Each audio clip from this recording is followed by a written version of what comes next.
Thanks for tuning in to our seller interview series. Up today, we've got an Amazon FBA business for sale in the arts and crafts niche. Created in July 2016, this business makes $2,903 per month in net profit, and the listing number for this business is 40932. Now, we do these interviews to give potential buyers more information about both the seller and the businesses they're looking to purchase. We hope these insights are helpful for you in making a buying decision. We got the seller with us today to go through the business and cover everything from niche selection to traffic and monetization. Thanks for coming on, Eric. It's a pleasure. Thanks for having me, Gregory. Yeah, absolutely, man. Before we dive into the questions, just to give a quick summary of the business for everyone listening in. As I mentioned, it was built in July 2016, has a monthly revenue of $5,076, with expenses sitting at $2,174 for that net profit of $2,903. Now, that is over a 6-month average. And with that said, Eric, can you tell us a little bit about your background in building and running online businesses? Is this kind of your first one, or is it one of many? One of many. So the journey of e-commerce has started at an early age. I started at 13 years old, actually. At the time, I was doing refurbished OtterBox phone cases. And within my first 3 months as a 13-year-old, I actually did $24,000. Oh, wow. But your parents were quite proud of that. They were. By 16, I was doing $25,000 monthly. By 17, I was buying a house in cash. And, after college, I did complete college, which was a struggle. To stay focused. But upon completing University of Florida, I went to go work for Google, and I thought that I would, work for this great company, work there for 40 years as a low-level employee, and then I'd become a manager just so I could work 50 hours a week instead of 40 hours a week. And I thought this would be like the dream life to go work for this company. And once I got there, it took me 3 months before I left. I was like, no, this is not the place for me. I just craved what I used to do at a younger age, which was e-commerce. And it was just so much fun designing products and launching them and seeing them grow. So I did exactly that. So I left Google and I left flight to China. And I came to Canton Fair and I was looking for products. And luckily at Google, I actually worked in the e-commerce department as an account manager. So that kind of helped season my gray hairs in what to look for in a product, because I was working with very successful folks that were spending, dozens of like $10,000 to $50,000 monthly on Google AdWords. So folks that had really good e-commerce products. And so the combination of knowledge there, plus from my younger years on eBay, allowed me to really pick some good products when I was at Canton Fair. I stumbled upon one product in particular. It's arts and crafts / outdoor patio, lawn, and garden category. And I used some high-end graphic designers, and we completely revolutionized the product as far as design, unique version of the product. And we launched it on Amazon. I believe it was July 2016, like you said. It's an Amazon FBA business. And so within that time period, we did a ton of A/B testing. A/B testing means where we're like trying different variations of title, the image, the listing, to try to find the perfect secret sauce, perfect optimization of a listing. I think it was probably by November-ish that we started coming to a listing which was really working for us. And from then, the sales were quite well. In December, our sales dipped a little bit just because we ran out of stock. The sales went so crazy that we unexpectedly ran out of stock, and everyone's trying to place purchase orders around that time. So we had a dip in sales then, but then our sales rose again in January, and then again in February, and then again in March. It's a great product, doing well, and luckily for the new buyer, right, because it's a seasoned product, I've already had a chance to really, validate it, and also perfect a combination of photos, which are all professionally taken, perfect the title, the listing. So everything is done very well, and of course, the product is ranking very well on page 1 for its primary keyword. That's awesome. When you were doing the A/B split testing, were you using a software like Splitly, or were you using kind of your own method for that? Oh yeah, 100%. So I was using Splitly, SPLITLY.com is an A/B testing software, which allows you to test the photos, titles, pricing, all that stuff. Excellent. And, for someone, just to back up a little bit here, for someone that is looking at this business, and this could be their very first Amazon FBA business, maybe they're not super familiar with what Amazon FBA actually is, and maybe they're not even super familiar with how online businesses work in general. Could you just briefly describe how this business is making its money? Sure thing. I'll start off with the simple example, like eBay. So on eBay.com, right, you create a listing, photos, pricing, title, description, all that, to accurately describe the product you're selling. And when you get orders, you simply fulfill it. Usually for eBay, it's merchant fulfilled, which means You're fulfilling yourself from some warehouse or a third-party warehouse. In this case, actually, though, because it's an Amazon FBA business, all inventory is sent in bulk to Amazon's warehouses, which are distributed across the United States. That is how Amazon's able to do the 2-day prime shipping. And so what is done probably every 45 days would be a healthy benchmark is you place a new purchase order of the supplier, you send more inventory to the warehouses of Amazon, and then orders will come in by people finding it. So the way people find it is, of course, Amazon. If you don't know already, 20 to 25% of all online US transactions occur via Amazon.com. And so if you are good in getting a product to rank for particular keywords, when you search for a particular keyword, you'll see the products. Hopefully it's the products you're selling. So in this case, over a period of time, we were successful in getting this product to rank for our primary keyword. So when people search for these, XYZ keywords will appear. And obviously with a good title, good photo, good pricing, people will then convert, they'll purchase it, and then Amazon will fulfill it. So we're not fulfilling it. So that's the benefit of an Amazon FBA business is whenever transactions occur, there's not as much input-output as far as effort on the business owner because Amazon's doing the bulk of the effort as far as the fulfillment of orders. So day to day, maybe there's customer service, but it's really minor. Even for a business of this size, maybe 2 to 3 customer service messages per day. That'd be a lot, the 2 to 3. That's one of the things I really love about Amazon FBA. It's kind of, in some senses, like an e-commerce store on training wheels, right? Because they take care of so many of the things for you. And it really allows you to focus much more on product development and the marketing of that product. And also Amazon just has, like what you said earlier, what was it, 25% of purchases? Is what you said? It's all on Amazon? Yeah, so 20 to 25% of all online US purchases occur via Amazon.com. That is a testament right there, just how much monstrous amounts of traffic they have. So that's also very helpful. As you mentioned, Amazon does fulfill a lot of these roles for you. Customer service at the moment isn't a huge issue, and the business is making a healthy profit. So why are you selling the business? Why not just keep it and keep growing it?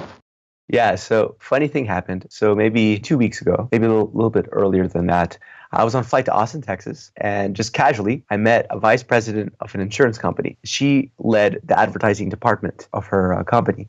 And after chatting away and telling her what I did, she got interested in a particular product I sell that fits with the same customer demographic that insurance companies appeal to. It's a different product. It's not this product. After flirtations of a business dealing via email, she's interested in placing a purchase order. Now, with most wholesale deals, there's going to be a net payment terms. This means that she doesn't pay up front, she pays later. So she's going to pay 90 days after the goods are received. And she wants to order 25,000 pieces because she's an insurance company. And that's a small order. That's an initial order. If the 25-piece validation order goes well, her follow-up order would be 100,000 pieces. We're talking about some pretty large magnitude orders. So what you're saying is you need to go on more plane rides to Texas. Yeah, I need to go on more plane rides to Austin, Texas. Apparently there's something going on there. Those planes are magical. It was just pure good luck / networking. And yeah, now I need some extra cash to help funnel those purchase orders. That makes sense. So you're going to use the capital from this business to fund ordering that inventory to get you through that net 90. That's awesome, by the way. Congratulations. That's really cool. Thank you. Now, when you first started this business back in July, what was the trajectory of this? So when you got the products up on Amazon, it was all good to go. Did you see sales coming in kind of right away, or did it take a while to build up your customer base? Yeah, so I believe off the top of my head, we did start to make sales in July. The benefit of having a business on Amazon is as soon as you are able to create a well keyword optimized listing and you have nice photos, you're able to start driving some initial sales. And as you start tweaking and tweaking and tweaking, you get to that perfect combination. So yeah, I believe off the top of my head, we started to have traction validation right off the bat off month 1, which is good and is really unique to businesses like Amazon FBA businesses. That's awesome. It is unique for Amazon FBA. Again, it goes back to just how much traffic is lurking through that. I think Amazon must be the 3rd or 4th biggest search engine on the planet after like YouTube and Google. Yeah, amazing stuff, man. Is there anything you learned from this business in particular, and perhaps one tenet in your experience with e-commerce in general that you learned that you're going to apply to your future businesses? Anything that just stands out as working really well for you?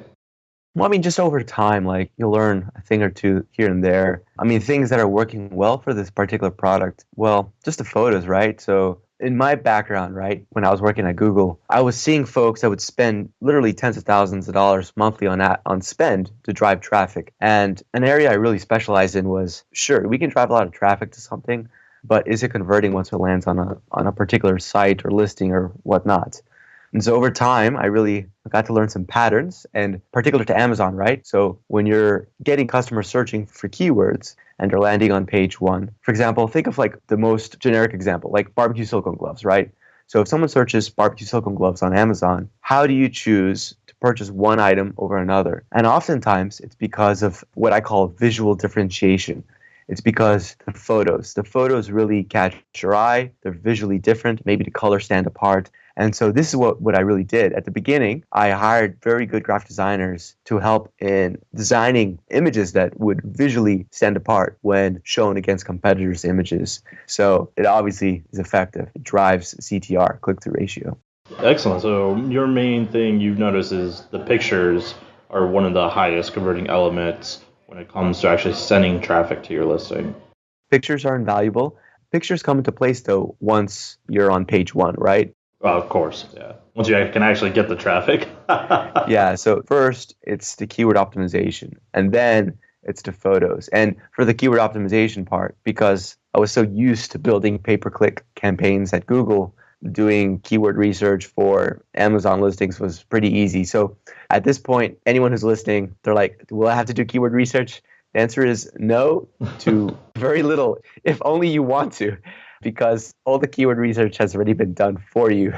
So don't worry about that. Yeah, that's how I was able to get it to rank and drive initial traffic, was by just really doing thorough research on what are my customers searching for, what are different variations of keywords people could search for, and making sure targeting and ranking for all those different keyword variations. On the flip side here, is there anything you did with this business or perhaps with another one that stands out as something that didn't work, something you're like, I really wish I hadn't done that? I'd have to think about that one. I make mistakes all the time, so I am sure they're there. Of course, but as human beings, we try to forget about those. Of course. I've never made a mistake in my life. We try to hide those memories, so I'd have to really think about that one. But we can go on to the next question. Maybe we can circle back to it. It sounds like you're mainly getting traffic to your listings from organic Amazon search. Is that correct? Or are you doing some kind of PPC campaigns anyway, or any other form of traffic? The majority of our traffic is really organic. So when I say organic, it means ranking well for keywords that we desire to rank for because customers are searching for it on Amazon.com. So the majority of our traffic comes via that. And I forget what the exact percentage is, but a much lower percentage, maybe 10%, comes through Amazon pay-per-click, where you can maybe target keywords that you want to rank for, and then you'll appear as a sponsored ad. But because you're already ranking well organically, the PPC doesn't have as strong of an effect because it's like if you were selling like if your website was like barbecuegloves.com, right? And, sure, appearing twice on page one, it helps with a little bit of sales increase. But if you're already on page one, then, people are already seeing you. So yeah, you're already done. You did the work. But if you're first starting off and you're like on page 3 on organic, then PPC makes a lot of sense because then you can kind of cheat the system and, force your way to page 1. Yeah, exactly. Do you have a branded website too, like a Shopify store that you use or anything like that? So talk about opportunities, right? So right now I'm maximizing the Amazon marketplace, but there's definitely money on the table that I'm leaving just because of lack of time, right? So I have 14 products right now with variations, 17 products.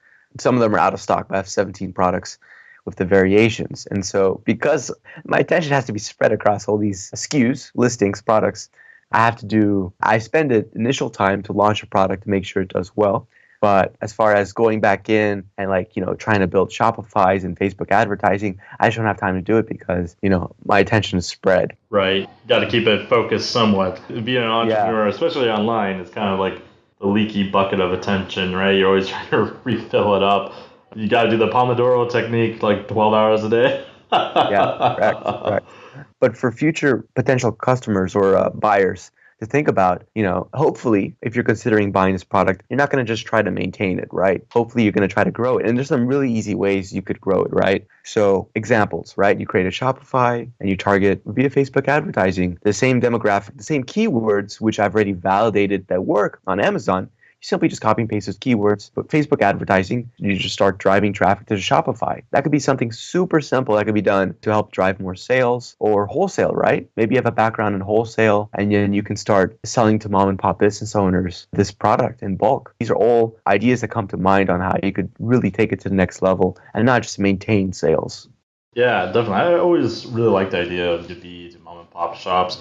I've only met a few people who have done it, but seems like it could be a really fantastic path. I mean, speaking of the devil, you were just talking about you're starting wholesale, right? Obviously, a little bit different situation. But when it comes to your earnings with this business, you mentioned having several different SKUs. Are you selling just one SKU with this business, or are there multiple SKUs coming with this business? There's one SKU coming with this business. Yeah, correct. Okay, and do you find any kind of seasonality with this business at all, or is it pretty even throughout the year? Honestly, it's pretty even. I know someone looking at the chart, they're like, wait a second, this doesn't look flat.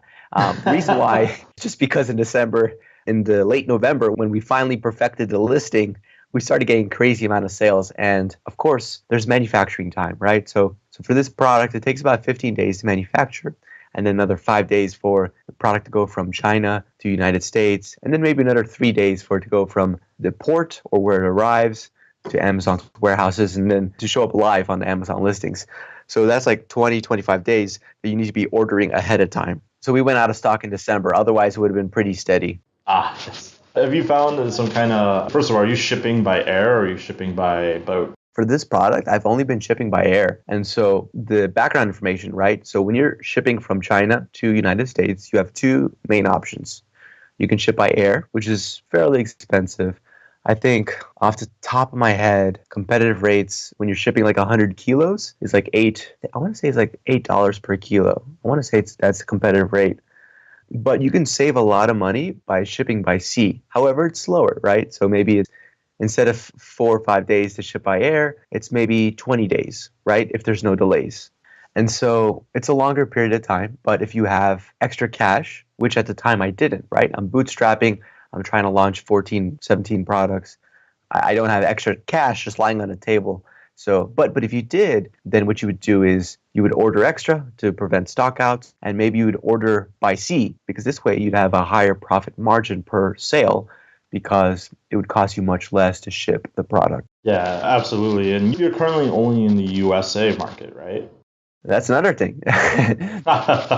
Yes, correct. Only in the USA. There's a reason just because of all you launching all these different products why you haven't decided to expand into like Canada or Mexico? The bucket list of things I need to do on my to-do list is very large. But definitely. So there's a lot of things that one could do to drive increase in sales, right? So you could take it to Canada, you could take it to the EU, you could, like I said, expand to Facebook advertising with the same keywords I'm ranking for that I validated on Amazon and drive to a Shopify website. You could do wholesale. So there's a lot of options. Let's get into that here real quick. Let's pretend that you're going to keep the business, you weren't going to sell it, you just wanted to grow it. What would be the least risky path you'd focus on to grow the business? The least risky path, which would take the least amount of time, which could be done fairly quickly, is to look at the pay-per-click campaigns on Amazon that I've done and to simply just copy and paste those keywords and then to paste them to a Facebook campaign. You'll need to create some type of ad. So you could probably just maybe download the images from the Amazon listing and then you could drive traffic to a Shopify. You would also need to create a Shopify website. Shopify is like a drag and drop website builder. So maybe this could be done in one day. It shouldn't take long to do all that, the Shopify plus the Facebook. That'd probably be the easiest thing that one could do right away. What would you do on the flip side here if you were incredibly risky, just kind of threw caution to the wind and you wanted to grow the business as quickly as possible? What is it you would do? Would you do anything different? If I wanted to grow it more quickly, I would do a few things. To increase the profit margins per product, I would be ordering by sea, and so that would increase your profit margins a good bit per unit. because I'm paying a premium to ship by air. And I would make sure to order a little bit extra inventory to prevent stockouts, which you can see I've actually stocked out twice now. That's why there was dips in my history. But yeah, order extra, do it by sea, and other things I could do would be maybe contact distributors, right? So a distributor is someone that has a relationship with a lot of small retail stores. So contact distributors in the demographic that this is in and, propose to them this product, which is quite unique, and, give them a competitive price, and then start getting your product into mom and pop retail stores by the dozens, because the distributor will have connections with dozens of retail stores in different areas. That could be done, and then that would really help in growing the sales. Again, I like that idea quite a bit. When it comes to your logistics here, we ran out of stock at least once. Do you have a system you're using as far as like inventory management goes, or you going more by like a gut feeling of when you need to order more? So if one was to be well organized, right, there's a manual way to do it and there's a software way to do it. The manual way to do it is, let's say you see that you're selling 20 units per day, and then you see how much inventory you have, and then you can figure out your stock out date, right? And then you take into consideration that it takes, 15 days to manufacture, 4 or 5 days for air shipping, 3 days for, the air shipping to get to Amazon's warehouses. So you take that into account. So you try to prevent stockouts, right? But what happens though is sometimes there's spikes from one day to another in sales. Maybe a competitor goes out of stock. So then your listing will cannibalize their sales. So like, little stuff like this will happen, which will throw your statistics, your planning out the window. But if you were to use a software, there's softwares out there which they're called like Forecastly. I think it's called FORECASTLY.com. I believe it's spelled like that. It's like misspelled. As every great tech software is. Yeah, it's misspelled. Yeah. Then you can use that and synchronize into your Amazon account, and it'll help with telling you alerts on when you need to place purchase orders. But like I said, as an entrepreneur, when you have so much on your plate, you really have to prioritize. And so it's hard to do so many things, right? That's why I need a little bit off my plate, get some cash, and really help another product in placing that purchase order. Yeah, absolutely. Now, moving back here just a little bit when we were talking about risk, what do you think the biggest risk is with a business like this that a buyer should be aware of? As with any product in the Amazon space, there will usually be competitors that will try to enter the market, right? And so the biggest thing is trying to stay ahead of the competition. The good thing is already the listing is well built out. So up until now, it's done perfectly fine in fending off competition who has been unable to create a listing as superior as the one we have. But other things you could do to help increasingly fend off the competition is maybe you create variations of the product that targets the same demographic. And then this way you can help cannibalize the market, the demographic even more, and take away from competitors. So that's probably like one idea. Another idea is in the Amazon space, there's something called product giveaways, right? So an Amazon seller has the option to create these one-time use promo codes. For example, if I wanted to help fend off against competitors, I could do a product giveaway where maybe I set aside 50 units and I mark it off maybe 70% off. I'll send it off via Facebook group, or the one I use, amztracker.com. They already have a huge group of customers that like to buy products at a discount.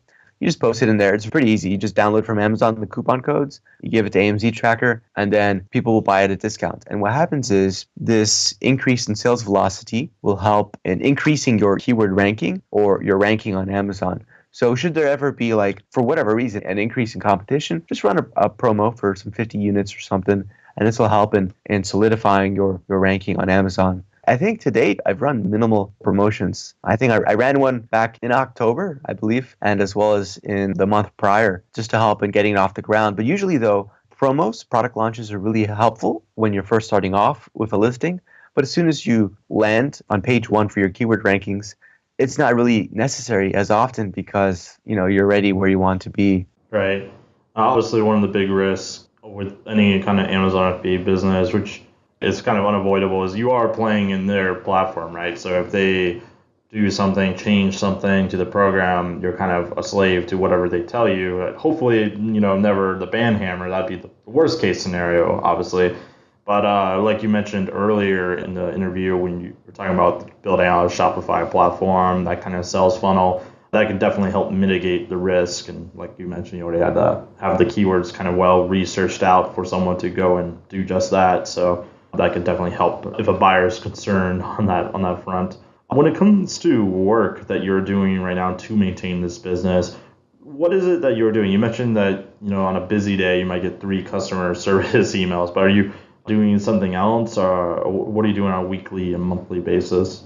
The two main things that an account manager of an Amazon account would have to do for a product that's already well established on page 1 for its keyword ranking is simply, 1, respond to customer service messages when they come in. If someone wants a refund, sure, go into Amazon and say on order ID, click the refund button and they get a refund. Aside from that, just doing your best to keeping inventory in stock. So when you see a drop in inventory and it's getting to a dangerous amount, then dangerously low, just making sure you place reorders on time. Those are the two biggest things which are in front of my desk as far as things I need to do for this listing. So like I said, the benefit of this is it's already built out, it's validated. So photos are taken, listings created, pricing is figured out as far as what pricing to charge, title, copywriting has already been done. So it's just maintaining. Even the pay-per-click campaigns, you just copy and paste into your seller account and then that's it. Yeah, that's definitely one of the huge benefits of buying Amazon FBA business such as this, where you already have the reviews and kind of the traction. You skip a huge portion of the launch phase, right? So yeah. So as far as time, to answer your question, maybe for the 2 to 3 messages per day, if that's like on a high day, 2 to 3 messages, maybe you spend, if you're a slow typer, 2 minutes per message to respond. That's if you're typing slow.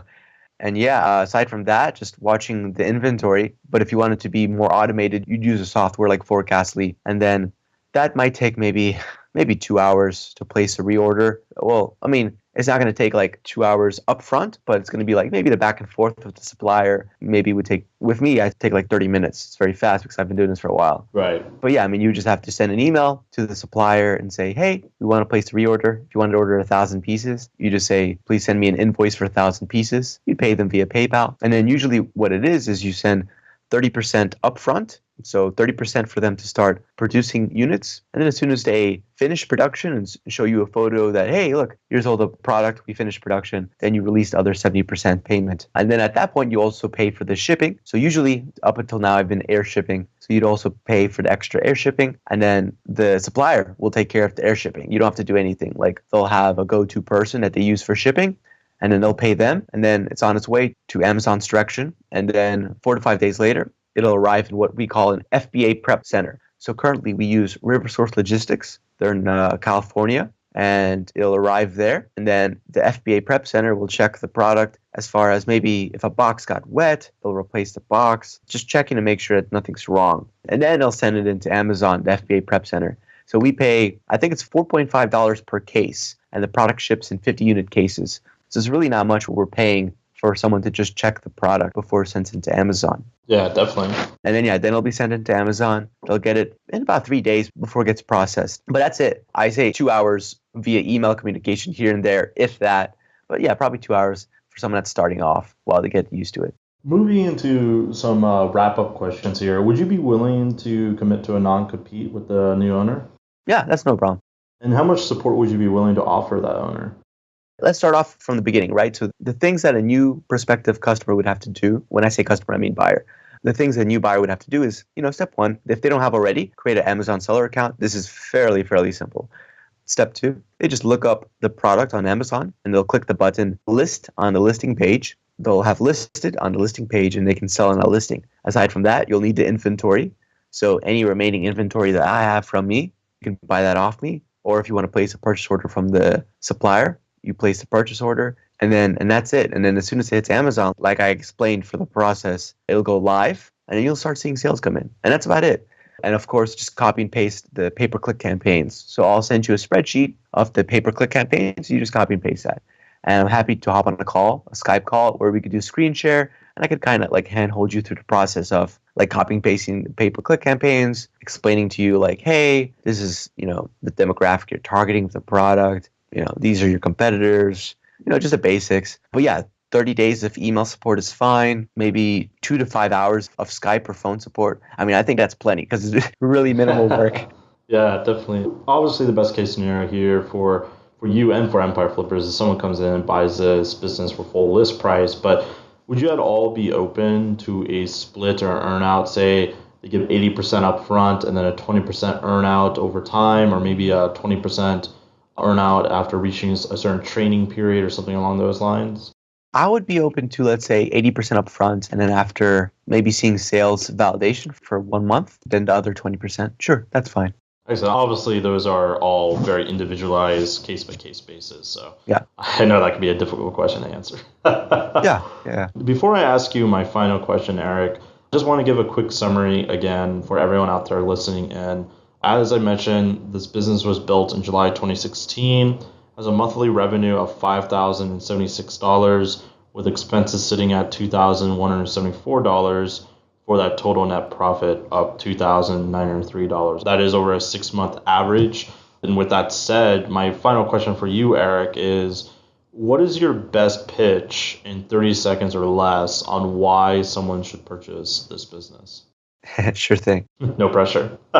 Due to my unique background, I started e-commerce when I was 13 years old. I'm a former Google employee. I do regularly into 6 figures monthly with my different revenue streams. And actually, just a few days ago, I was a speaker at Global Sources where the demographic is millionaires. So I was a speaker among millionaires. Congratulations. And so, yeah, I know my stuff. I've created a listing that is well validated. The keyword optimization is well done. And there's minimal effort that has to be done in the long run. Just customer service and placing inventory reorders. And as you can see, it's a very profitable business. So that's my pitch. Clean, simple, and a very appealing business.